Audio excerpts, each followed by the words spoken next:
Boa tarde a todos, meus irmãos.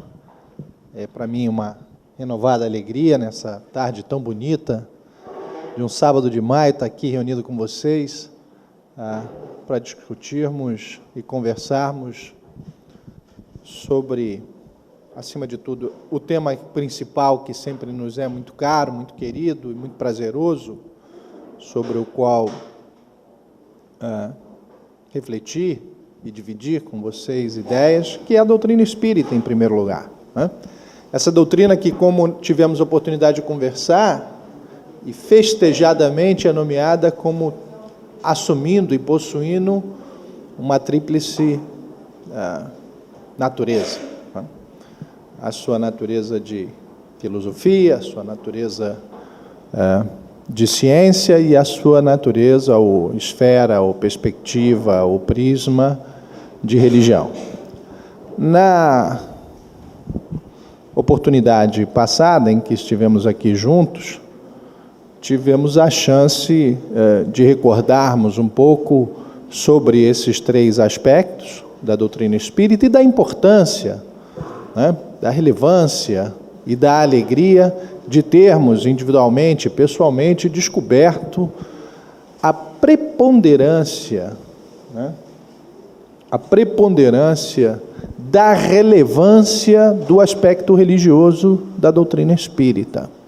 Ou melhor dizendo, das consequências de ordem religiosa que a filosofia espírita e a prática da investigação e das conclusões auferidas através de mecanismos que garantiam objetividade, né, as observações feitas pelos espíritas da primeira hora, né, pelos investigadores do fenômeno espiritual, mediúnico da primeira hora, consequências estas, né, extraídas do conjunto de informações, número 1, ditadas pelos espíritos, mas número 2, confirmadas, legitimadas, tidas como verdades possíveis, vez que construídas através de um processo que, diferentemente dos processos místicos, né, do passado,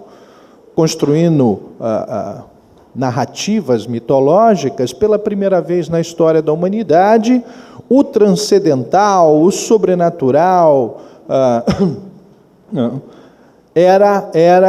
se apresentava ao homem através da mesma linguagem, através do mesmo código, através do mesmo processo mental, através do qual o homem havia revolucionado o modo de viver e as condições materiais e intelectuais da sua existência no século XIX, naquela Europa do século XIX, no alvorecer desta que hoje é a sociedade na qual vivemos, a sociedade que hoje podemos chamar até de pós-moderna, né? A doutrina espírita, o fenômeno espírita, o espiritismo, assim entendido pelo neologismo cunhado pelo professor Kardec, Hippolyte Léon Rivail, que é um fenômeno, como disse da outra vez, um fenômeno cultural do seu próprio tempo, mas que naquilo que Max Weber chamaria de causalidade adequada, é a linguagem possível para nós, homens, nascidos neste ambiente, neste contexto histórico, para nos relacionarmos com os fenômenos que até então o homem só explicara através de narrativas mitológicas. Não vou aqui entrar em questionamentos sobre a verdade revelada e a verdade cientificamente construída, para não me atritar com experiências, com afirmações, aliás, clássicas na história do movimento espírita a respeito da terceira revelação, que eu não nego que seja, mas uma terceira revelação que desta feita se apresenta não como as revelações anteriores, onde alguém falava, as coisas são assim porque falei com Deus. Não. Daqui para frente as coisas nos parecem ser assim porque os espíritos manifestados através de processo que, ainda que distintamente dos fenômenos do laboratório, nós controlamos com relações de causalidade e, acima de tudo, de racionalidade, assim nos dizem ser as coisas no plano espiritual. e assim nos ensinam, e assim a nossa razão digere com facilidade, são as leis que ordenam a mecânica e a dinâmica do funcionamento e do movimento e da inércia e das transformações que regulam não só o plano dos encarnados, como também os planos superiores múltiplos que nos parecem ser de existência dos seres espirituais, que todos nós somos. Simplesmente, neste momento em particular, inseridos, mergulhados no mundo das formas, vestidos com corpos físicos. Mais uma vez eu dizia da importância dessas consequências religiosas, que ao meu ver, no sentido de religião, assumia um vértice ou uma bifurcação de dois lados.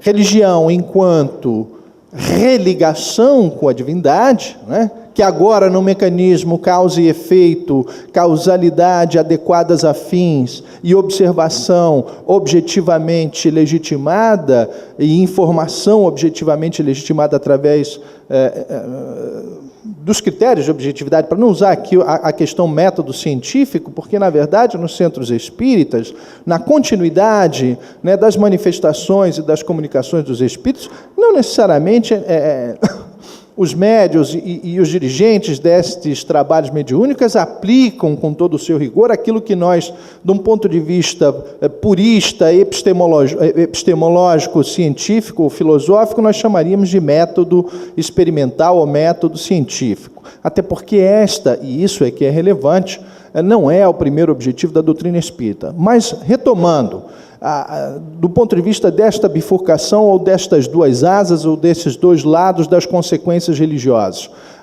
ou consequências religiosas e morais, E aí a gente pode falar de uma moral religiosa, ou de uma moral que se coaduna com toda a tradição religiosa, e uma experiência existencial, que é a ligação com o Criador, que é a redescoberta do Criador, é a redescoberta da relação estruturante da vida física e da nossa extensão do Criador, que é a relação de amor, que é o sentimento do amor, que é o estado do amor. A gente precisaria aqui não de 2 horas, não de 2 dias, não de 2 anos, mas talvez de 2 encarnações para, com alguma eficiência, falarmos desta coisa tão vasta talvez como seja o universo, que é o amor. Fonte e fim, talvez, de várias das coisas que se manifestam aos nossos olhos e as quais experimentamos ao longo das nossas vidas. Mas, como dizia eu, as consequências religiosas da doutrina espírita nos convidam agora, pela mão estendida da razão, a nos reconectarmos com o Criador, a nos reconectarmos com a nossa origem primária e suprema, não só a nossa, como de todas as coisas, a citar a pergunta número 1 do Livro dos Espíritos, causa primária de toda, inteligência suprema e causa primária de todas as coisas, enfim. E nesse conceito de religare, que é uma expressão romana, e que significava fundamentalmente festejar a ligação, a religação com a urbe, com a cidade, fundamentalmente com o mito de Rômulo e Rêmulo e a Loba, que é o mito de fundação da cidade romana, e, portanto, o mito de criação de tudo e de toda a civilização da qual os romanos eram absolutamente orgulhosos. Esta expressão passa depois à Igreja Católica como ato de refundação e ato de reconexão com a Igreja primária e, portanto, com o Criador, cunhando, do ponto de vista etimológico, esta expressão da religião. Apenas para que a gente entenda o sentido e como os significados foram construídos ao longo da história. Mas, para o nosso senso comum, religião é o nosso sentimento de conexão com o transcendente, a nossa relação de reconexão, de união, de identidade com o Criador.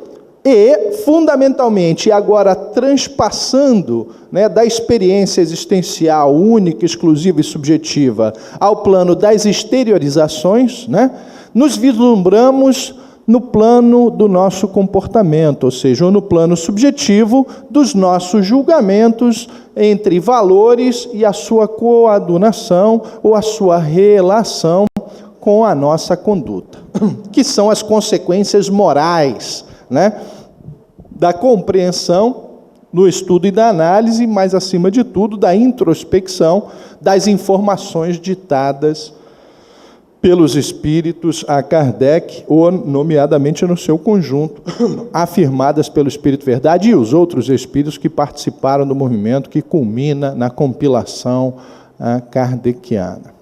Muito bem.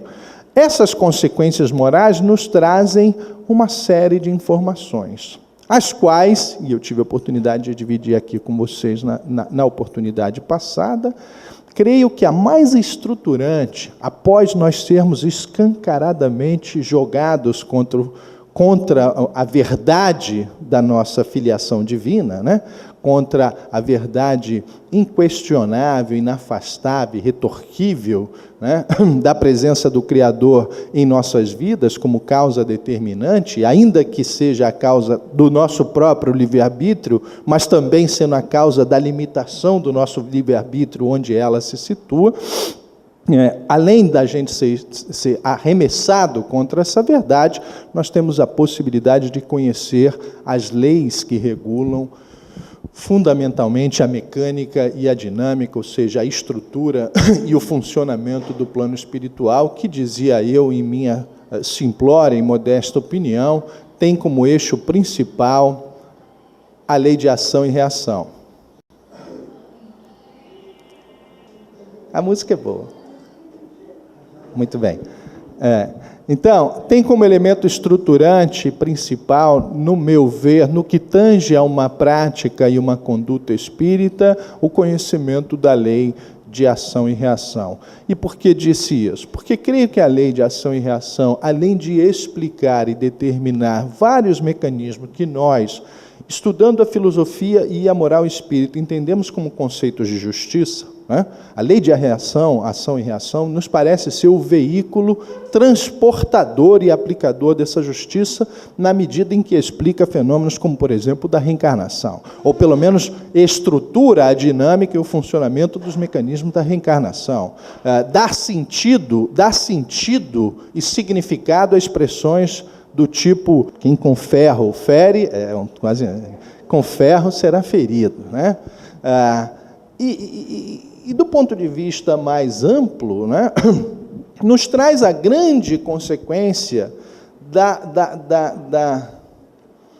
da conscientização, né, da introspecção a respeito da nossa inafastável responsabilidade perante a vida, né?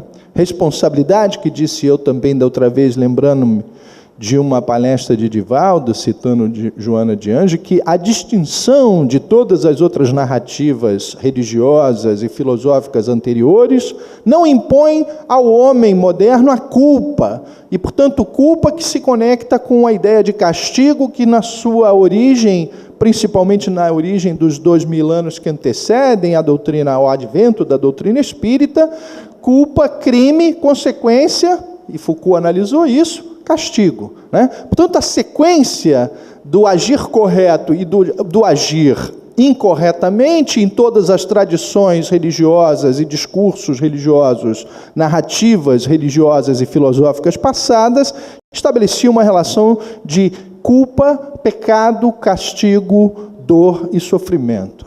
Me parece que a doutrina espírita, e aqui fazendo uma analogia ao campo da ciência do direito, transporta o ethos, né, o cânone central de uma ideia criminal para uma ideia civil, não de punir e fazer sofrer, ainda que pelo mesmo mecanismo da ação e reação, né? Faço mal, recebo mal. Mas me parece que de uma perspectiva, e aí para falar de outro elemento estruturante belíssimo, reapresentada a civilização, reapresentada a humanidade a partir de 1857, ano de publicação de O Livro dos Espíritos, mas também ano de publicação de Das Kapital, um livro importante para o nosso tema sobre o trabalho hoje, O Capital, de Karl Marx.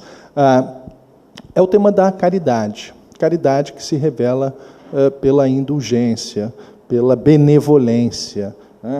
Então, do ponto de vista da conduta humana, dizia a gente, a lei de ação e reação ela é absolutamente estruturante, assim como a lei de caridade e a lei da qual se subdivide, né, em indulgência e benevolência. Portanto, para tentar avançar, as leis morais nos trazem a consequência, nos trazem o conhecimento do chamado bem-agir. E, em conclusão, hoje, cada vez mais me parece, e portanto eu falava da preponderância do aspecto religioso da doutrina espírita, a qual me despi aqui e confessei. Cheguei por último, me encantei, me interessei pela doutrina espírita, acima de tudo, porque me parecia um conhecimento moderno, pragmático, científico, compatível com os nossos dias, e depois me interessei pela curiosidade filosófica, ao perceber que a doutrina espírita respondia com eficácia que eu não encontrava em outros discursos a perguntas fundamentais do ser humano. Mas hoje entendo que o fundamental propósito da doutrina espírita não era saciar a curiosidade de qualquer mente, né, faminta por explicações. A principal, a preponderante, a primordial e a mais bela das funções e finalidades da doutrina espírita é nos conduzir ao agir correto, ao agir melhor, com outro propósito que não seja nos conduzir à felicidade, ou a um grau maior de felicidade, ou, melhor dizendo, em direção à felicidade. O agir melhor nos conduz ao sentir melhor. E, para nos aproximarmos ao tema que nos compete, para isso é fundamental que venhamos a agir, esta grande consequência do ponto de vista moral, axiológico, que extraímos dos conhecimentos espíritas. É preciso que estejamos em conformidade com a natureza, com as leis naturais, com as leis morais, na sequência invertida, com as leis morais, que são leis naturais, que são leis divinas, extensões do obrar infinito do Criador, né? A manifestação do pensamento do Criador, ou a extensão do próprio Criador, se expressa na realidade palpável do universo que nos circunda. E que os homens iluminados, né, a partir do século XVIII aos dias atuais, foram capazes de observar esse universo luminoso e exuberante, extraindo deles, através do seu esforço intelectual, o conhecimento de algumas leis. E aí me lembro aqui, César, do DVD com o qual fui presenteado, com a aula do colega filósofo da aula magna, impressionante, que digressou aqui sobre a história e fez aqui uma certa arqueologia do pensamento kardeciano, e é importante a gente não perder essa dimensão, né? A paternidade, ou a filiação, né? O parentesco de segundo grau entre Kardec e Jean-Jacques Rousseau, que via a expressão da verdade, a expressão da paz social, a expressão do progresso social, na medida em que os homens entendessem as leis sociais e morais que podiam ser extraídas da natureza, né? E daí chegamos ao fato de que Pestalozzi pela primeira vez igualava homens e mulheres nas suas salas de aula, porque achava que a segregação era antinatural, né? Lições essas de contemplação e extração de verdades da natureza que já se encontravam no DNA psíquico de Kardec. Como disse Albert Einstein, Deus de fato não joga dados, né? Não tem fenômeno aleatório nessa sucessão que nos conduz à obra kardeciana e nos transporta até os dias atuais. Pois bem, da vez passada, tivemos aqui a conversar sobre a lei de igualdade. E agora o nosso tema seria conversarmos sobre a lei de trabalho. Ora bem, Trabalho é uma preocupação da humanidade desde os seus primórdios, mas é importante se dizer que aonde nasce pela primeira vez um esforço organizado para se pensar a humanidade, o berço da filosofia se dá numa sociedade e numa época histórica onde os homens têm uma relação muito interessante com o trabalho. Os gregos, entendiam que o trabalho era algo menor, né? Os gregos entendiam que o trabalho era algo menor. E que, portanto, o trabalho, e aí exclusivamente analisado pelo seu prisma braçal ou físico, ou seja, o trabalho físico e o trabalho braçal, mas, acima de tudo, o trabalho que gera valor e o trabalho que interage com a natureza, era algo que os gregos imaginavam ser algo menor, né, hierarquicamente inferior e, portanto, delegado apenas aos sub-homens, assim entendidos aqueles que haviam perdido ou alienado a liberdade por conta da prática de crimes ou pelo fato de serem derrotados em guerras ou em contendas e eram assim escravizados. Esse mais ou menos é o tônus e o ethos que prepondera na antiguidade. Portanto, esta reflexão com o trabalho da nobreza ou da antinobreza do trabalho é algo que perpassa a reflexão humana durante muito tempo.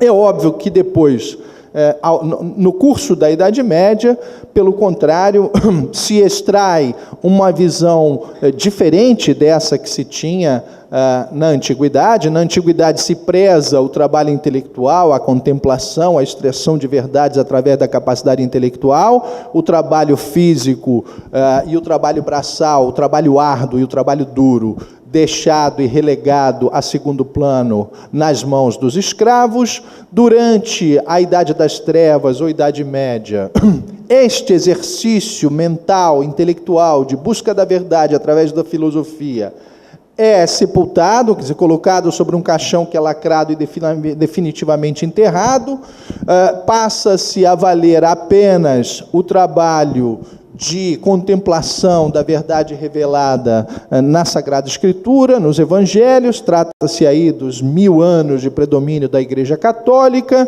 uma certa, porém ambígua, ojeriza, ou distanciamento, ou negatividade valorativa em relação à riqueza, a não ser que fosse ela devotada aos templos que se prestavam homenagens à Igreja Católica, aos conventos, e, portanto, o trabalho que fosse focado à mínima subsistência, porque a riqueza era absolutamente desprezada, né?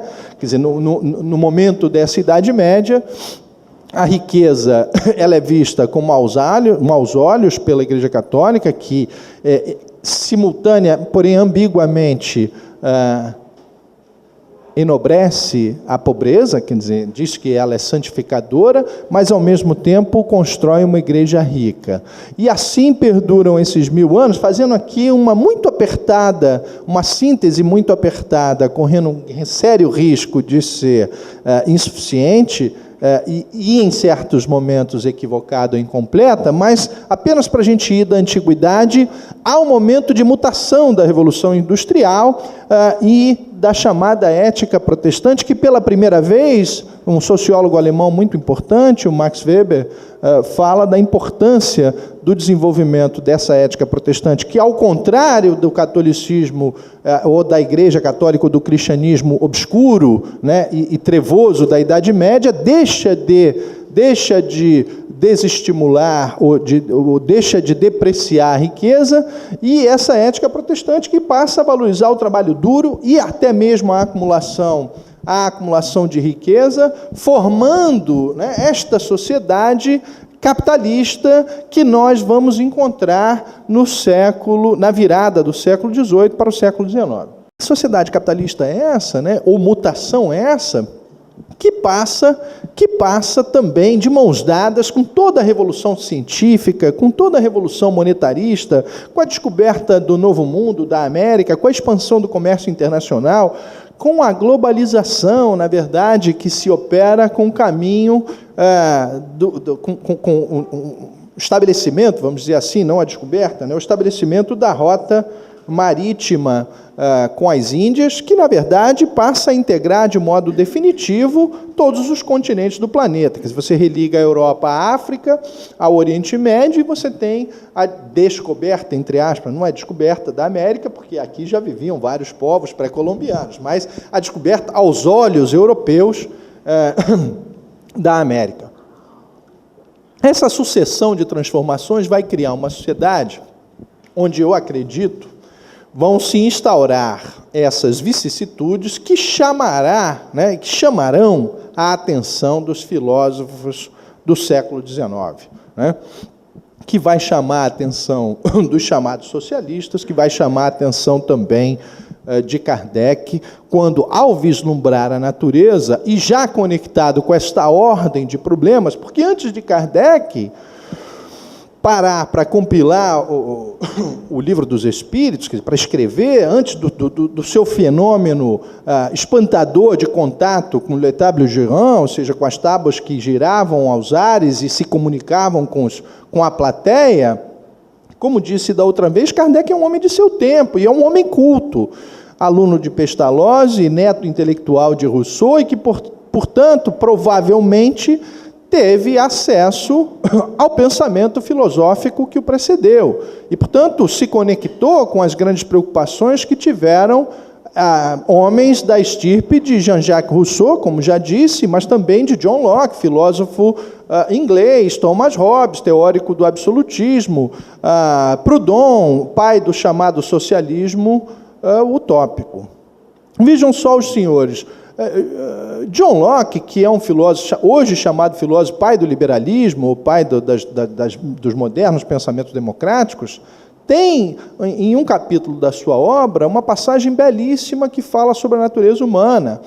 Inclusive, ele achava que o homem era um homem pacífico, diferente de Thomas Hobbes, que achava que o homem era o lobo do homem, e que antes de se fundar um estado de sociedade ordenado por leis, os homens se matavam, porque exteriorizavam a sua natureza animal, dente por dente, olho por olho, dente por dente, tudo para mim, nada para você. Esse era o homem que imaginava Hobbes, e que achava que o Estado deveria ser pleno e superior, e que, conquanto ele não tirasse a vida do homem, o Estado deveria ser absolutista. Locke era um homem diferente. Locke era um homem que defendia a auto-ordenação e achava que os homens eram bons na sua essência e que cooperavam entre si. Essa noção de cooperação é muito interessante para a gente entender quando se fala hoje de economia solidária ou de solidarialismo, que seria uma alternativa a uma expressão e uma palavra que hoje é carregada, eu diria, de mais interpretações, ou de deturpadas interpretações, que é a ideia de socialismo. E estou dizendo isso porque encontrei alguns artigos na internet de espíritas muito iluminados, mas que dizem que no caminho de uma economia solidária encontra-se, e é a possibilidade de se dar as mãos com o movimento espírita e com a filosofia moral espírita, mas que diz esse artigo, é necessário derrubar o modo de produção capitalista.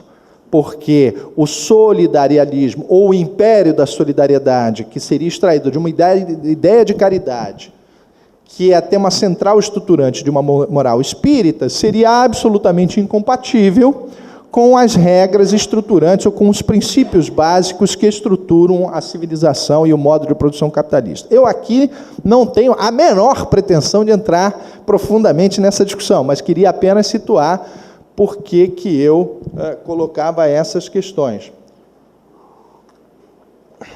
Mas, enfim, dentro dessa perspectiva de evolução do problema do trabalho, Kardec coloca essas questões aos espíritos e obtém dele, quando pergunta se o trabalho é necessário e o que é o trabalho, e o César já colocava aqui, os espíritas, o Espírito Verdade, ou a falange que informa a Kardec, é unânime e direto em afirmar que o trabalho é uma necessidade do ser humano, sem o qual ele não realiza os seus potenciais, sem o qual, dito em outras palavras, ele não progride em direção à sua predestinada evolução. Porque eis o conteúdo e a verdade que extraímos da doutrina espírita. Estamos inexoravelmente fadados à evolução. à perfeição. Essa é a grande mensagem libertária, emancipatória, positiva, utópica. Utópica não no sentido do senso comum, utópico como fantasioso, utópico como impossível de ser acolhido e obtido, mas utópico na sua acepção original, da ilha de utopia, onde a perfeição e as coisas boas, de fato, o mundo do bem, ou a Jerusalém terrestre, ou o plano divino realizado no plano terrestre, ou, enfim, o mundo dos nossos sonhos, né? Que se estabeleceria através desse portal. Nessa direção é que o Espírito deixa claro, não se avança sem trabalho, né? Trabalho aqui, que do prisma e do ponto de vista espírita, e no contexto da moral e da religião espírita, deve ser entendido pela ideia de ação. E por que ação? Porque pensar no trabalho como ideia de ação nos conecta com a ideia de praxis e nos liberta dessa histórica e clássica distinção entre trabalho manual, físico, braçal, e trabalho intelectual, nobre, reflexivo, filosófico. Na verdade, me parece que, de modo inequívoco, a doutrina espírita, o movimento espírita, a ideia espírita, o conceito espírita não se volta contra nenhum tipo de trabalho. Ele se volta contra o imobilismo. Ele se volta contra agora trazendo para o coloquial, contra a preguiça. Ele se volta contra aquela postura de se encapsular ou se casular, né? E há passagens no Livro dos Espíritos em que se comenta claramente sobre isso, quer dizer, afastar-se da sociedade para a reclusão, a exemplo do ermitão, em nada colabora com o progresso.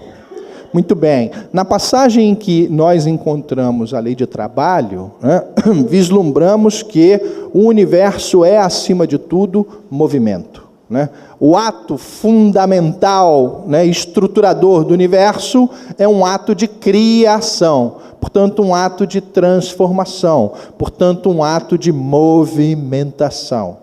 Ora, resgatando-se as ideias, né, e os genes fundamentais do pensamento de Kardec, que são, não sem causa, né, até porque acaso não existe, mas nessa linha bela e elegante de causalidades adequadas preparadas pelo plano espiritual, vemos que movimento é expressão da natureza.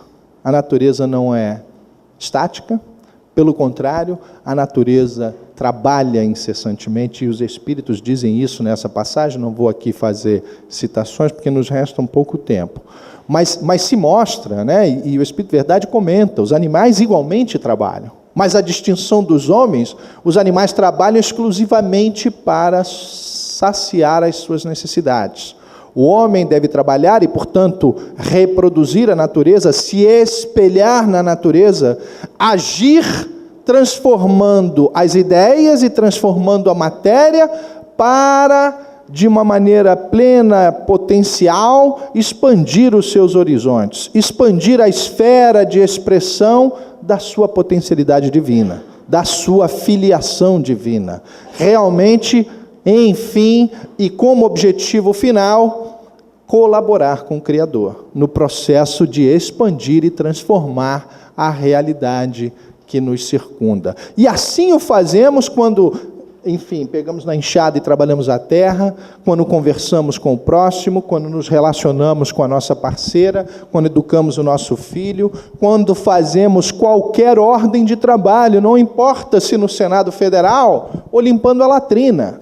Na verdade, na medida em que nos conectamos, né, na cadeia de movimento, nesta rede imbricada de relações, através do qual o todo social se constrói, né? Através do qual a mente social se manifesta, através do qual o karma coletivo viaja nas interexistências, através do qual o planeta evolui e através do qual o nosso universo se expressa. Trabalhar, portanto, é se afinizar a corrente de vibração e movimento através do qual o universo em si próprio se manifesta. É evidente que isso aqui é absolutamente filosófico e talvez um pouco abstrato. Vamos tentar trazer então para o nível da prática, né? Trabalhar é se inserir nessa dinâmica social. Agora, não é possível e não é positivo se a gente não fizer isso de um ponto de vista energético e do ponto de vista vibracional, mental, de afinidade. Por quê? Porque também a natureza nos ensina que esta lei de ação e reação nos convida ao estado de equilíbrio. E esse estado de equilíbrio, que também associado à ideia de trabalho, quando vislumbrada, nos convida e nos indica o chamado bem-agir. Portanto, é preciso que a gente esteja engajado nessa corrente. É preciso que a gente realize a nossa natureza humana interferindo, cocriando, transformando a natureza que nos cerca. Ora, voltando ao tema de Kardec, muita gente pensa nessa questão do trabalho, em só um limite. Essa ideia do trabalho estava presente também em todas as matrizes religiosas. Você vê lá a Torá e o mito de criação do mundo, né, que fala que Deus descansou no 7º dia. Isso eu só queria comentar a última expressão aqui e o último tópico de O Livro dos Espíritos, quando fala do limite do trabalho, e o limite do trabalho sendo o repouso, né?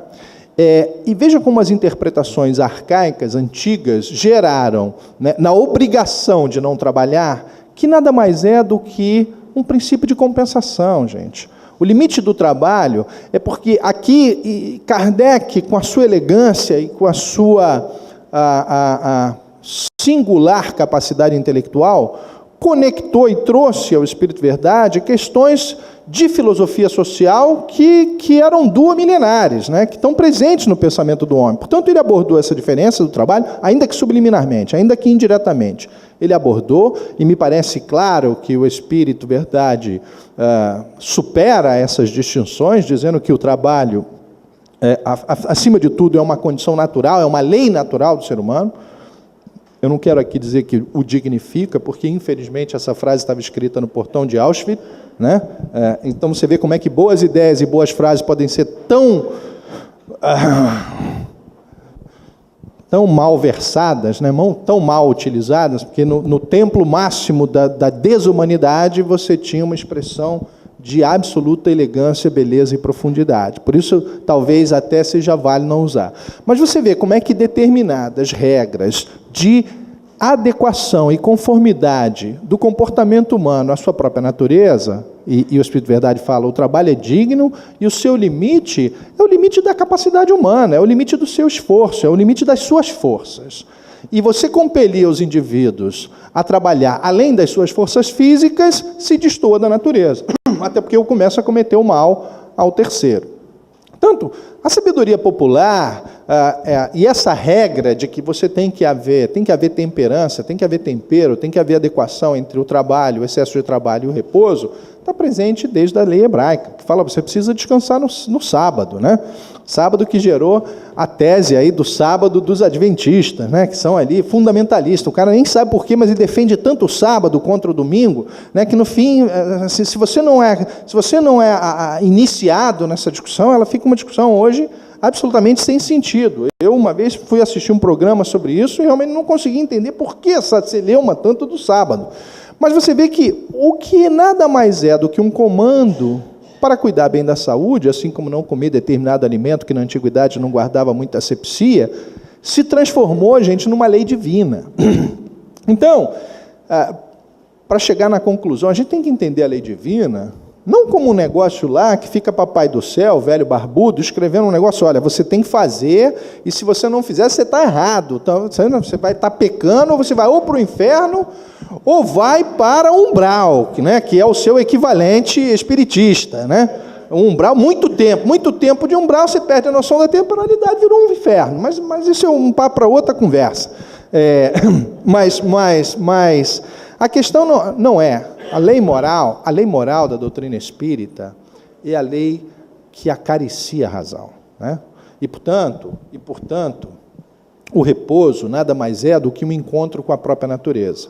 Os animais dormem, até as bactérias dormem, né? E a gente precisa descansar, né? O trabalho, além da conta e além das suas forças pessoais, ele começa a avançar no campo da autodestruição.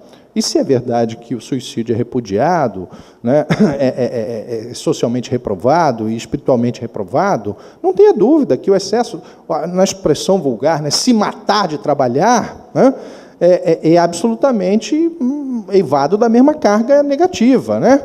E se matar porque alguém determina que você se mate de trabalho, ou é ignorância, ou é absolutamente necessidade, e aí entra em cena a lei de ação e reação, né? Para responsabilizar aquele que está te compelindo, mas também, gente, numa outra ótica, para a gente lembrar que nada acontece por acaso. Portanto, o indivíduo não enfrenta situações adversas sem um porquê, não é verdade? E isso na perspectiva de confortar aquele indivíduo que pode se encontrar numa situação miserável. O tempo já está... O relógio sempre conspira contra o palestrante, né? Mas eu gostaria ainda de dizer outras coisas a respeito do trabalho, e que tinha um pouco a ver com toda a teorização da sociedade, né? Teoria social e teoria do progresso social, que está muito ligado ao trabalho e às relações de trabalho que os homens se estabelecem. Eu rapidamente aqui, quando dei algumas pinceladas sobre a história das relações de trabalho, eu falei daquilo que Marx chamou de modo de produção escravo, de modo de produção feudal e do modo de produção capitalista, que na sua visão histórica, dialética, materialista, seria superado por uma sociedade que ele chamou de socialista, onde o Estado, né, se substituiria na figura do particular para ainda assim deter a propriedade. E eu, quando falei de Locke, eu queria, na verdade, falar que Locke era um homem preocupado com isso e que teorizou sobre o fundamento natural do direito de propriedade. Por quê? Porque toda a discussão sobre trabalho, sobre solidariedade, sobre justiça e injustiça no trabalho, incrivelmente, os homens não colocaram sob o prisma e sob o foco das relações de trabalho propriamente dita. Mas, ao longo da história, os teóricos sociais, né, colocaram a dinâmica da justiça e da injustiça do trabalho, não na relação de trabalho em si, mas sim na possibilidade e na extensão da capacidade dos homens, ou da possibilidade dos homens de se apropriarem privadamente de bens, de coisas, mas fundamentalmente dos meios de produção. E essa é fundamentalmente a discussão do marxismo. Por que falar disso na casa espírita?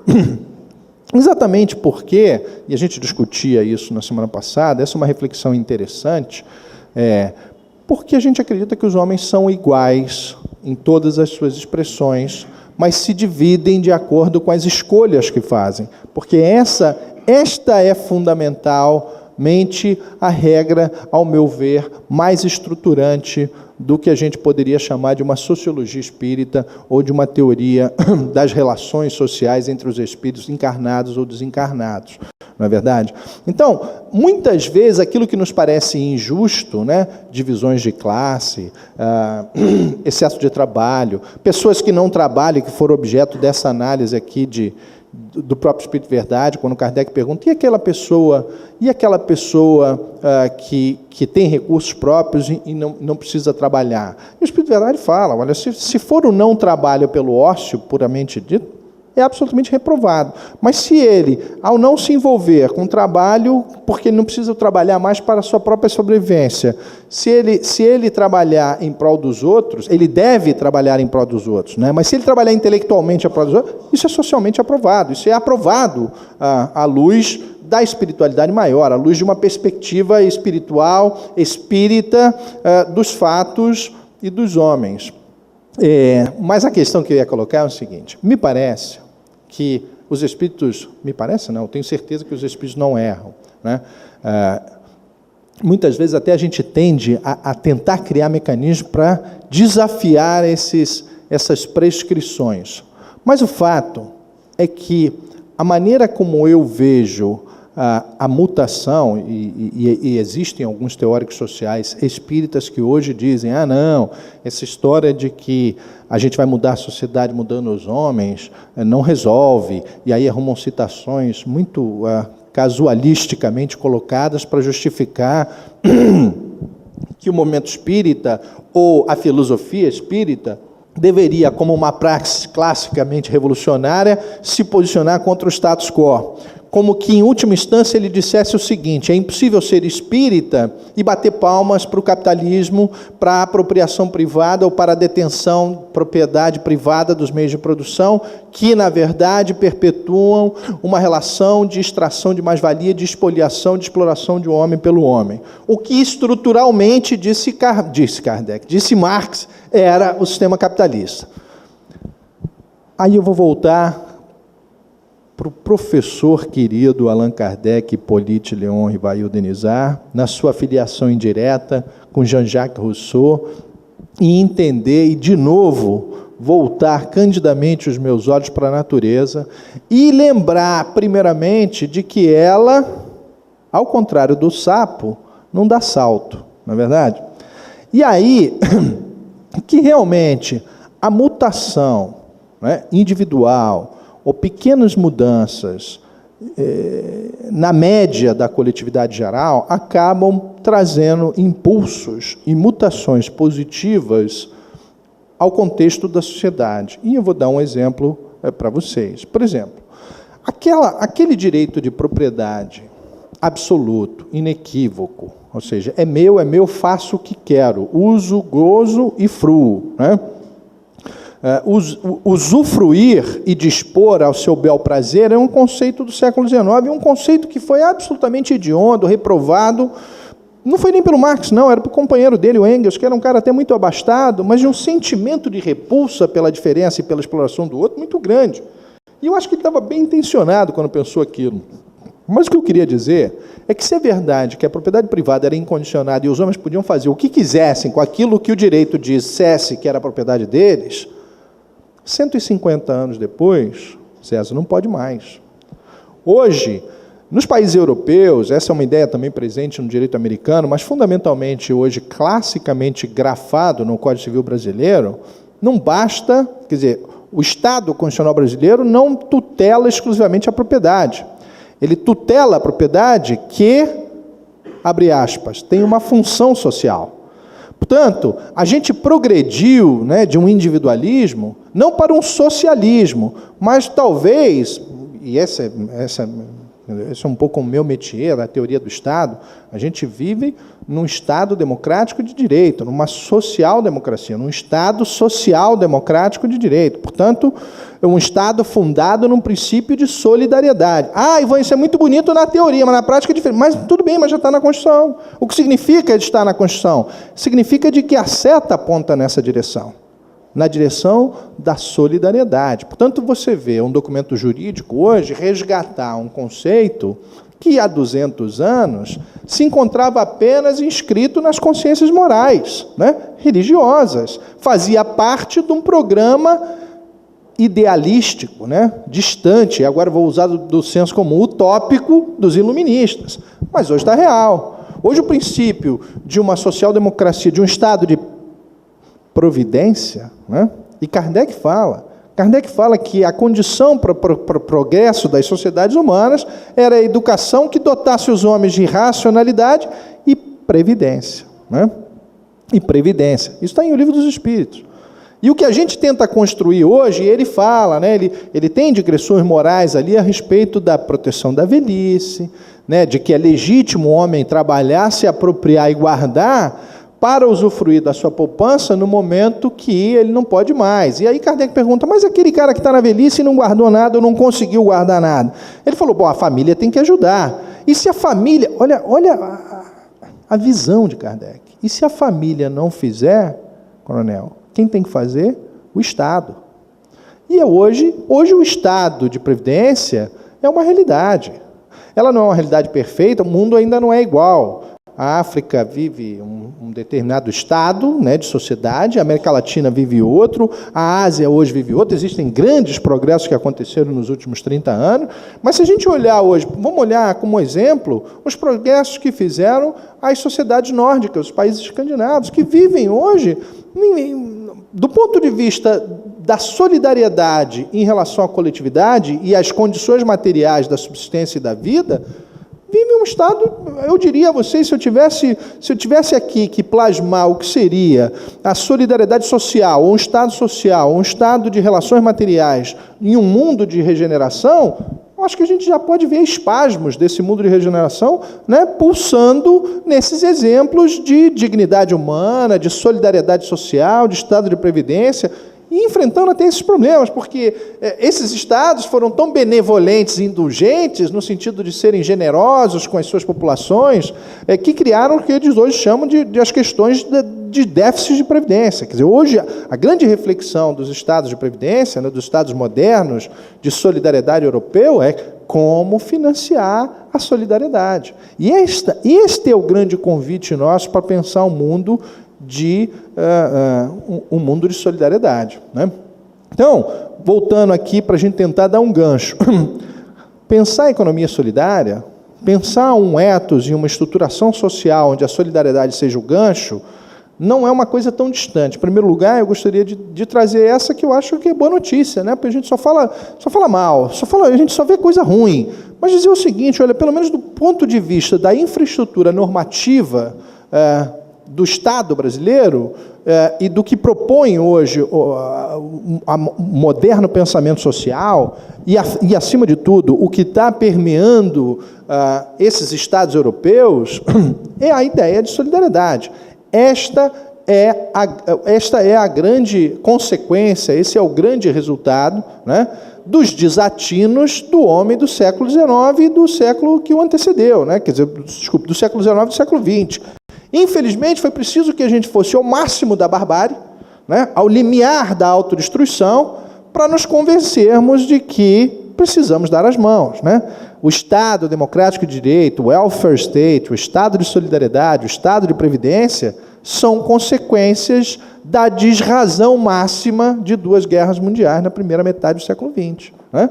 O avanço nessa direção, infelizmente, a gente foi preciso, nós, enquanto seres humanos, enquanto humanidade, precisamos ir no fundo do buraco, né? Fomos no fundo do poço para adquirirmos consciência de que a vida só vale a pena ser vivida, fulcrada, fundamentada e estruturada sobre a solidariedade. Solidariedade que eu entendo como expressão valorativa moral, social e sociológica desse estado pleno, potencial, perfeito, absoluto, universal, que é o amor, né? Que é o amor, que é o equilíbrio, que é a atração, que é o princípio estruturante de toda a vida e toda a existência do universo, né? Lei maior, né? Lei de amor, né? Princípio e lição fundamental do Mestre Jesus para todos nós. Esta lição fundamental, esse estado estruturante primordial, se cristaliza sob a forma sociológica e societizante no princípio da solidariedade e nas instituições sociais que visam aplicar a solidariedade para os homens. Sinceramente, eu acho que a gente não precisa de revolução, a gente não precisa mais de guerra, eu acho que o grande trabalho de catarse, né? Catarse, para usar a expressão da psicanálise, né? De trazer a verdade de dentro do indivíduo. Essa catarse em relação ao capitalismo a gente já fez, a gente já conhece, assim como a gente já conhece os nossos defeitos, não é verdade? A gente sabe que a gente tem defeito, a gente cai todo dia, a gente tropeça. Eu, então, parece que vivo no chão, igual uma lagarta, né? De tanto que faço. Graças a Deus, e tem o do doutrina espírita, que é a bengalinha aqui, que ajuda a gente, né, sempre a levantar de novo.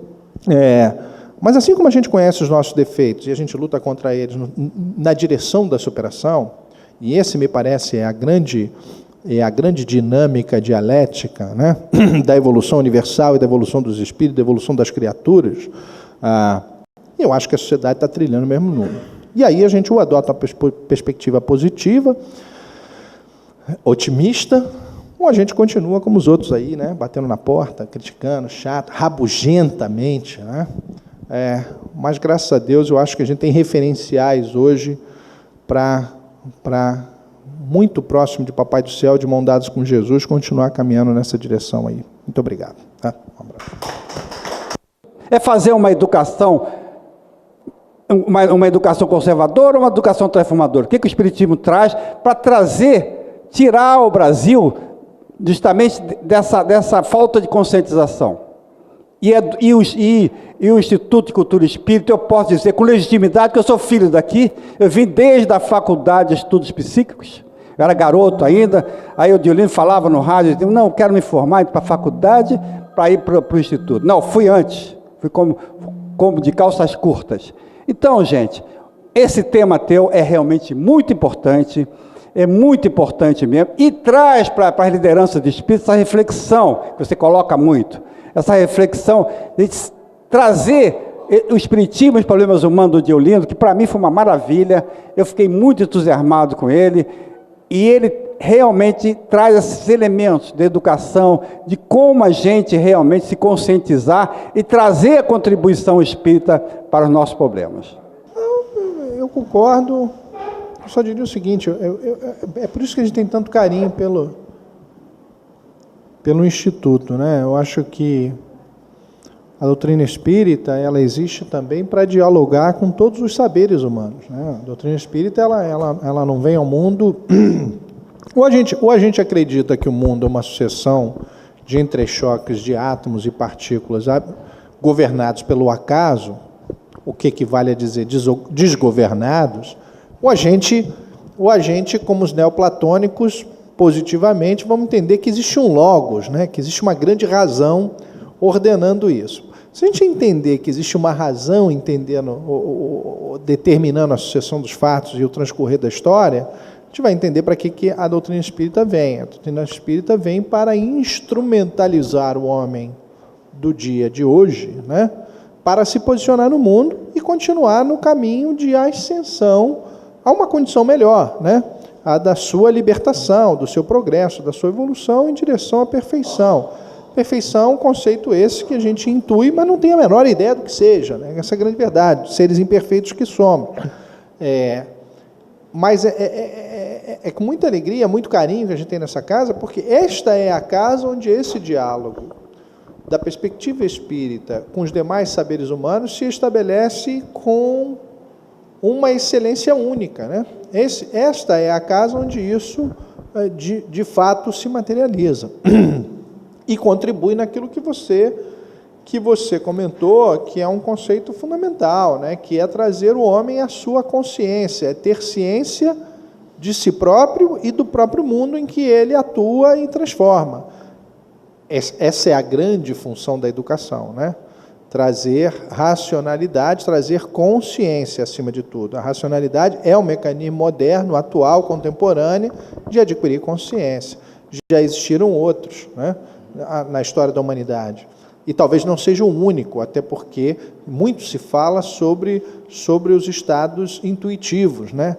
Através da intuição você conhece a verdade, prescindindo do discurso, prescindindo do diálogo, prescindindo até mesmo da razão. É como se fosse um download, né? Você faz um download da verdade e nas grandes experiências místicas, esses gurus, os xamãs e aqueles que realmente passam por esses transes, eles são capazes de adquirir conhecimento sem estabelecer um processo de diálogo, sem a intermediação dos processos racionais de cognição, né? É exatamente a ideia do download, é como se eu descarregasse a informação toda no cérebro do indivíduo. E aí a verdade está colocada independente de cada um. Tenho para mim, num exercício aqui de curiosidade, de que a verdade, existe um plano onde você pode acessar a verdade. E esse plano ele pode até prescindir desse mecanismo, que é, acima de tudo, um mecanismo humano, que é o mecanismo da razão. Agora, para nós, seres humanos, encarnados no estado em que estamos, a razão é a nossa melhor ferramenta. Enquanto não somos ainda espíritos ascensionados, capazes de perceber a verdade e compreender conteúdos apenas através da expressão do nosso perispírito, a gente ainda precisa do esforço intelectual, a gente ainda precisa do trabalho. Precisamos trabalhar, precisamos agir, precisamos interagir, e para isso que a gente está aqui. Vou fazer uma pergunta, voltando a essas questões agora, para uma passagem do Evangelho, que certamente todos nós conhecemos. A questão dos trabalhadores da última hora, né? Por que será que aqueles trabalhadores da última hora receberam o pagamento igual ao de todos os outros? Houve justiça efetiva nisso? Há uma diferença de quantidade de trabalho e qualidade de trabalho? Pergunta cabeluda. Esse trabalhador da última hora, acho que ele veio uns 20 anos para tentar começar a entender isso, mas na verdade a interpretação que eu faço hoje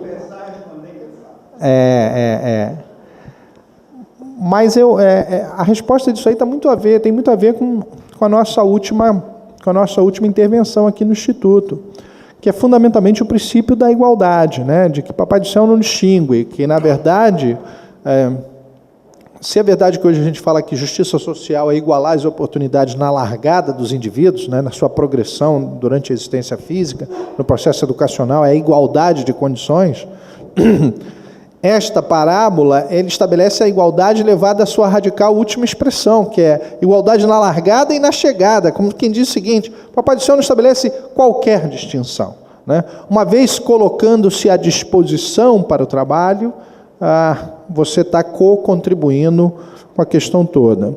A gente só precisa tomar cuidado, porque essa mesma parábola pode levar a uma interpretação equivocada de uma certa ideia que foi durante muito tempo veiculada pela Igreja Católica, de que o arrependimento por si só era capaz de salvar o indivíduo. Veja como é importante a gente discutir essas coisas, e o que pode parecer absolutamente abstrato, descolado da realidade, pode ter uma consequência prática absolutamente predominante, né? Quando você fala que o perdão salva, que o arrependimento, chegou lá na cruz, tá Jesus aqui, o cara se arrependeu, meu Deus, eu fiz errado, então está salvo. Dali você já vai ser catapultado ao paraíso, não vai passar pelo umbral, não vai passar pelo inferno, não vai passar pelo purgatório, porque você se arrependeu, e quando muito, tem uns lá, fechou os olhos e disse: confessa com a tua boca que Jesus é seu Senhor, e pronto, e está tudo resolvido, né?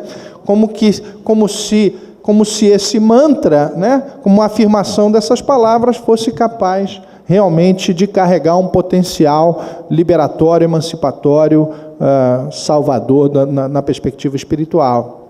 O que a gente aprende pela doutrina espírita, não. Novamente, o que a gente tem é o prestígio, a preponderância, a relevância fundamental da ação humana. É só a boa ação, é só o bem agir que dispara a dinâmica equalizante da lei de ação e reação, né? Da lei de retorno. Portanto, sem o bem eu não consigo bem, né? Não basta a catarse pura e simples de compreender a verdade. É preciso compreender a verdade e é preciso agir de acordo com a verdade. É preciso agir, se conformar à verdade. É preciso que a sua ação seja simétrica à verdade. Verdade aqui, talvez até levada na analogia com a própria natureza, né? Numa compreensão das leis divinas e das leis naturais. O que nos salva não é o arrependimento. O que nos salva não é conhecer Jesus. O que nos salva, propriamente dita, é o bem agir. É o agir correto, é o agir reto, é o agir direito, né? Direito em conformidade com essas leis que nós estamos aqui estudando. Isso não é religião. Eu tive rapidamente uma discussão aqui embaixo. Isso não é religião. E eu acho que vale a pena comentar isso. A gente pode falar de religião na sua perspectiva institucional. A religião como instituição social não tem nada a ver com o espiritismo. Como disse, eu vou retomar aqui uma observação do início da nossa conversa aqui. Eu acho que existem duas consequências do espiritismo enquanto aspecto religioso, ou aspecto religioso da doutrina espírita. Existe um absolutamente subjetivo, existencial, que é o reencontro com o Criador, né? Eu poderia falar de fé, mas eu não gosto de falar de fé, eu gosto de falar de conhecimento, né? O espiritismo, ele não te convence a ter fé. O espiritismo te apresenta o conhecimento da realidade espiritual e o conhecimento da realidade da sua filiação divina, da sua filiação do Criador, né? Você é filho de Deus. Isso não lhe é apresentado como um artigo de fé. Você, de novo, eu gosto muito de falar disso. Fé te remete à ideia de crença. Crença lhe remete a um cálculo probabilístico, né? Você joga na loto, você joga na loteria, porque você acredita que pode ganhar, né? Eu não jogo porque eu acho e acredito no cálculo das probabilidades. Se eu jogar na loto, eu nunca mais ando de avião, porque a possibilidade de ganhar na loto é muito inferior à de um avião cair. Então, se eu acreditar que eu posso ser afortunado aqui, eu tenho que reconhecer a grande possibilidade da desafortunação ou do infortúnio de me submeter a outra probabilidade que é muitas vezes inferior. Mas, muito bem, não se trata, na relação com Deus, de um cálculo de probabilidade. A gente não estabelece uma relação, um cálculo mental de probabilidade. Não, eu acho que é maior a probabilidade de Deus existir, aceito a possibilidade dele não existir, mas opto pela probabilidade dele existir. Não é uma opção, né? Ou você conhece Deus, ou você desconhece Deus, né? Quem crê em Deus admite a possibilidade dele não existir. Existem aqueles que conhecem a Deus e aqueles que não conhecem a Deus, ou que conhecem os fundamentos que lhe convencem de que essa é a realidade que te circunda, assim como eu acredito. Eu não acredito, eu tenho certeza que tem uma mesa na minha frente. Eu não preciso acreditar. A não ser que a gente traga aqui a última consequência da teoria da física quântica, que vai admitir que a mesa pode estar ou pode não estar na minha frente, pelo cálculo, né, daqueles paradigmas lá, da incongruência, ou da imponderabilidade, ou da incerteza, o princípio da incerteza. Mas eu acho que até no princípio da incerteza existe um pouco de certeza, pelo menos a certeza de que as coisas podem não ser exatamente da forma como elas se apresentam para a gente. Mas, voltando ao nosso ponto, novamente, a doutrina e a nossa libertação está fulcrada na ideia de ação positiva, de ação que liberta, de ação que transforma, de ação que nos impulsiona em direção ao progresso. Novamente, você vê como é relevante discutir isso. Perfeito. Mais alguma questão queiram colocar? Então eu vou continuar. Existe um livro do Leon Denis chamado Socialismo e Espiritismo. É um livro muito interessante, que nós recomendamos aos irmãos que leiam. Mas por causa disso, há digamos assim, uma grande quantidade de irmãos nossos que querem fazer uma leitura meramente política do Espiritismo, aproximando muito das vertentes comunistas.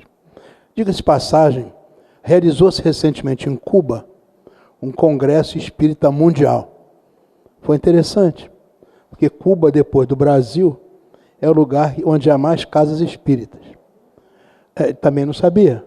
Diga-se de passagem que são casas espíritas, talvez mais marcadas, chamada santeria, né?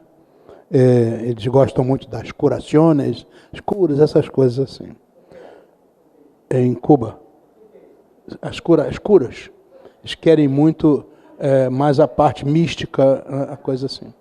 Então, mas o que chamou muita atenção é que no final do Congresso, né, o presidente da instituição lá de Cuba, ele colocou uma roupa um pouco estranha em relação a nós, assim, né, mas ele levantou uma saudação que era profundamente marcada pela cultura da ilha, cultura comunista da ilha. Isso levou que no movimento espírita mundial muitas pessoas questionassem essas coisas. E eu queria colocar você fizesse uma abordagem dessa relação espiritismo, socialismo, comunismo, por favor. Só joga a bola boa. César, sábado passado a gente falou sobre isso. Eu acho que e eu contei aqui exatamente como eu consegui. Eu contei que vi um site na internet, um blog, que falava da transdisciplinariedade, que é uma moderna teoria de entender que todas as ciências, hoje em dia, deveriam reconhecer o fenômeno da transcendentalidade do espírito e tentar conhecer não apenas pela multidisciplinariedade, ou seja, os fenômenos da natureza, das ciências sociais e do homem devem ser abordadas numa perspectiva multidisciplinar, mas, dizem esses novos epistemólogos, devem ser abordados numa perspectiva transdisciplinar, ou seja, multidisciplinar no plano das ciências, no plano do conhecimento, e transdisciplinar, admitindo a dimensão transcendental. E nesse aspecto não está falando de espiritismo, está se falando apenas da aceitação da dimensão espiritual que permearia todos os fenômenos da natureza e da sociedade e que os homens de ciência não mais deveriam ignorar, mas entender os fenômenos, a dinâmica, a inércia e a causalidade dos fatos, levando também em conta o fenômeno espírito ou a dimensão espiritual dos fenômenos observados pela ciência. Muito bem, com o gancho da transdisciplinariedade, aborda-se o tema da solidariedade, e esse indivíduo, falando sobre doutrina espírita, estabelece que uma postura epistemológica transdisciplinar voltada ao tema da solidariedade deveria sempre, inexoravelmente, se opor ao materialismo histórico de cunho marxista na sua essência, não tem nada a ver com marxismo-leninismo, mas como referencial para entender a história da humanidade e os movimentos e as forças que regulariam a dinâmica da sociedade, né, a teoria social, que é a perspectiva que é inaugurada pela obra de Carlos Marx, né, que é o materialismo dialético, o materialismo histórico dialético. E ele fundamentalmente estabelece uma separação radical, inercial, de origem, pelo fato de que Marx teria exclusivamente enxergado o homem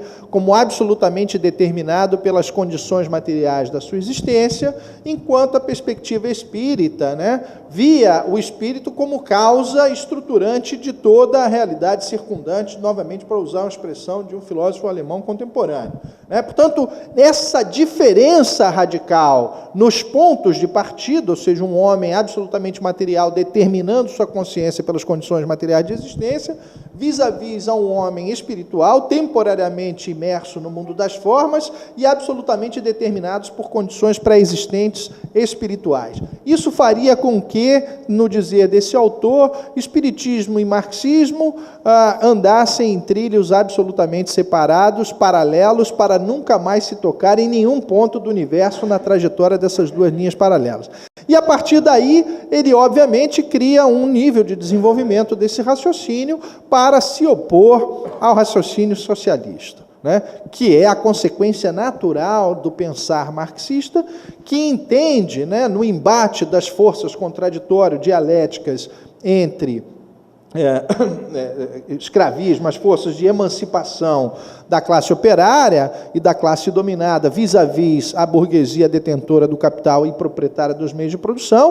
Contradição é essa no processo de extração de mais-valia, que culminaria com uma síntese que seria uma nova sociedade capaz de coadunar essas duas forças, que seria, a princípio, um Estado socialista, mas na sua mais pura acepção e progresso ulterior, uma sociedade comunista, uma sociedade de comuns, uma sociedade de iguais, regida, acima de tudo, pelo lema de cada um de acordo com as suas capacidades, a cada um de acordo com as suas necessidades. Esse é o more estruturante do pensamento comunista, né, que estava presente nos socialistas românticos. Isso tudo tem a ver com as discussões que a gente estabeleceu hoje de tarde, né, quando se falava do trabalho, e eu falava, a grande crítica social, ou aquilo que os filósofos chamaram de pensamento crítico da sociedade, né, e que depois gerou pensamento alemão, marxista-leninista, o movimento socialista do início do século XX, e depois a chamada Escola de Frankfurt, que são os herdeiros intelectuais do pensamento marxista, que é a escola alemã, cujo seu expoente hoje contemporâneo é um filósofo alemão chamado Jürgen Habermas, que já pensa muito diferente desse marxismo clássico aí do século XVIII. Mas, para lhe responder, eu acho que, na essência, o Espiritismo resgata as consciências. E aí eu tive que estudar um pouquinho para fazer a minha dissertação de mestrado sobre esse cara chamado Jürgen Habermas. E ele resgata um pouco o que ele chama de interesse emancipatório da espécie humana. O interesse emancipatório da espécie humana é essa nossa paixão pela liberdade, é esse nosso instinto pela liberdade, pelo progresso, pela igualdade, pelo bem-estar, né? Os teóricos da economia solidária, de uma sociedade fundada numa economia solidária, eles dizem, deveria ser antagônica ao capitalismo e muito próximo do socialismo, né? Nenhum espírita aqui, quando você conhece ou dedilha, ainda que superficialmente, os cânones morais cristãos e novamente repetidos pelo Espírito Verdade, ditado a Kardec, ninguém vai se opor, ninguém pode ter rejeição, ninguém pode ser reativo negativamente a uma ideia de solidariedade. Portanto, e eu já falei, as nossas constituições, os estados modernos constitucionais, hoje estão fundados numa ideia de solidariedade.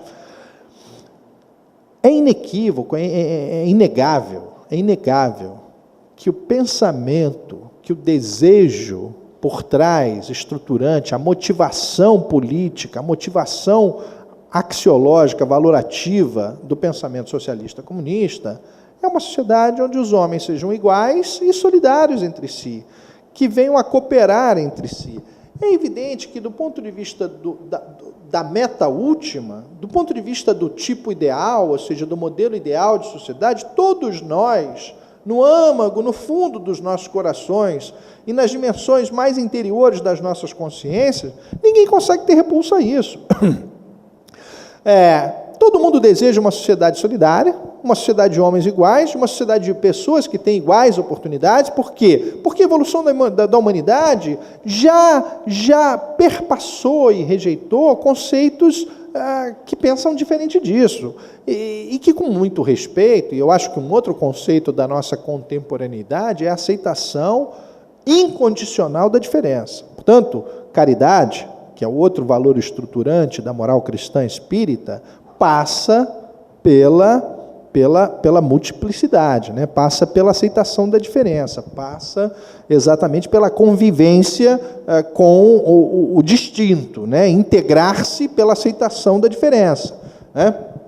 Mas já foi diferente, né? No século XIX, no Ancien Regime, se pensava que os nobres tinham uma diferença radical em relação aos outros. Por quê? Porque se imaginava que o indivíduo tinha uma matriz diferente, uma matriz genética, uma matriz na origem diferente. É a ideia do sangue azul, ou do mito do sangue azul dos reis, filhos dos deuses, os filhos de Deus, né? Que eram deuses, que eram reis porque Deus queria, né?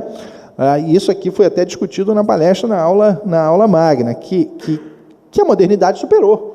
Quando diz, olha, o Estado e a civilização e a sociedade é, acima de tudo, construída e mantida pelos homens que trabalham. Essa é a ideia da Revolução Francesa, no conceito de citoyen, citoyenne, né? O conceito de nação, o conceito de povo, a quem deve ser reconhecido a origem e a finalidade de todo o poder, né? Essa ideia de soberania do povo, né? O poder é exercido em nome do povo, né?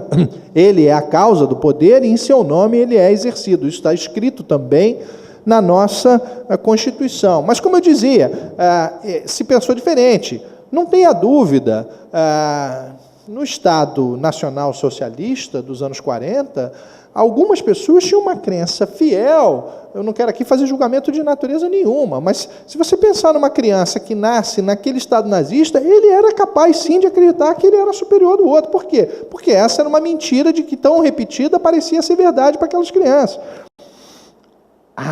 O conjunto da sociedade superou essas coisas. Quer dizer, e acredita-se que a verdade tenha prevalecido, né? Até porque cada vez mais a natureza nos ensina que somos iguais, sim, né?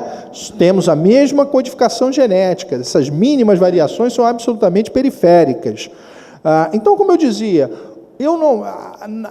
na sua finalidade última, na conexão com o sonho de liberdade, na sua conexão com o estado utópico, na sua conexão com esses interesses que seriam da natureza humana, o desejo pela emancipação da espécie humana, na construção de um mundo, né, de um mundo melhor, ou de um mundo perfeito, ou de uma sociedade igual e solidária, eu acho que esse é o pano de fundo valorativo, moral, axiológico, de todas essas correntes políticas, né?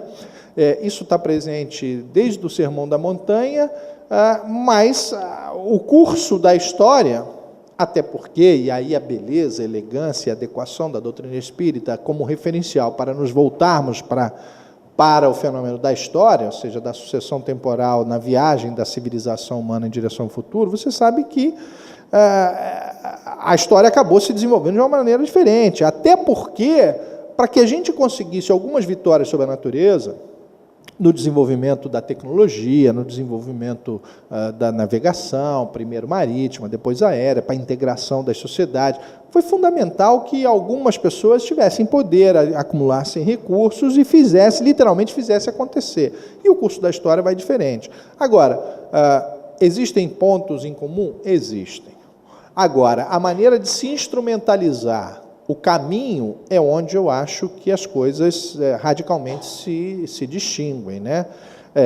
Proudhon pensou de uma maneira, ele achava que esse era um ideal a ser construído num caminho de convencimento, de educação, ou o que fosse, quer dizer, por isso ele foi chamado por Marx de um socialista utópico, né? O romântico, o socialismo utópico ou socialismo romântico, e que ele se intitulou como socialista científico, né? O socialismo científico era aquele que finalmente se legitimava porque tinha descoberto a verdade. Iremos inexoravelmente caminhar em direção ao socialismo e ao comunismo, porque as forças da história libertarão a classe operária do jugo da burguesia e nos conduzirão necessariamente à revolução, à instauração do Estado, da ditadura do proletariado. Já a social-democracia europeia entendeu que a realização desses valores poderia se dar dentro do mesmo jogo democrático, e assim avançou a Europa construindo essa sociedade a qual nós fizemos referência. Eu acho que os espíritas, e eu acho que, em primeiro lugar, espírita não tem que ter carimbo político. Eu acho até que o cara pode ser espírita e optar pela revolução. Ele pode ser espírita e optar pela ataraxia, que era um conceito lá dos pré-socráticos. Falou assim, eu não faço juízo, não quero saber de nada, não sou daqui, moro em Niterói, meu amigo, me deixa quieto no meu canto. Não quero saber de política. E pode ser o outro que vá pelo caminho da social-democracia, do embate democrático, do convencimento dos outros.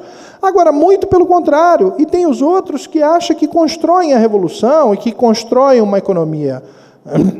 Acho que melhor do que falar de uma economia comunista ou de uma economia socialista é falar de um solidarialismo, né? Eu acho que o solidarialismo, já que é impossível a gente falar de um amoralismo ou amorosismo, um sistema amorosista era um sistema fundamental, um sistema social fundamentado no amor. Talvez esse fosse o desejado por Jesus. Mas, do ponto de vista da teoria social, ninguém falou do sistema amorosista, nem do sistema... Eu acho que quando hoje a gente fala de economia solidária, o que está se plasmando, efetivamente, é uma superação dessas categorias, historicamente superadas ou já estabilizadas, para falar de uma sociedade fulcrada exclusivamente na solidariedade, seja ela expressada pela forma que for, né? Mas, enquanto os valores da solidariedade e cooperação, que são exteriorizações sociológicas desta ideia de amor, de cooperação, de união, de identidade, for levada à frente, eu acho que a gente está caminhando num sentido positivo. E acho, viu, César, que a questão não é dizer se elas se coadunam, se elas são... Eu acho que existem pontos em comuns, sim. Acho que os valores e o sentimento de repulsa à injustiça, de repulsa à exploração do homem para o homem, está presente em todas as pessoas que querem o bem comum, que entendem o significado de amar ao próximo. Agora, como se chegar lá é fundamentalmente um trabalho daqueles seres encarnados que têm a responsabilidade de interagir com a política, né, com o exercício do poder, com a influenciação das outras pessoas. E as coisas têm acontecido, ao meu ver, de uma maneira positiva, novamente nos encaminhando em direção ao progresso. Mas é um tema complicado, né?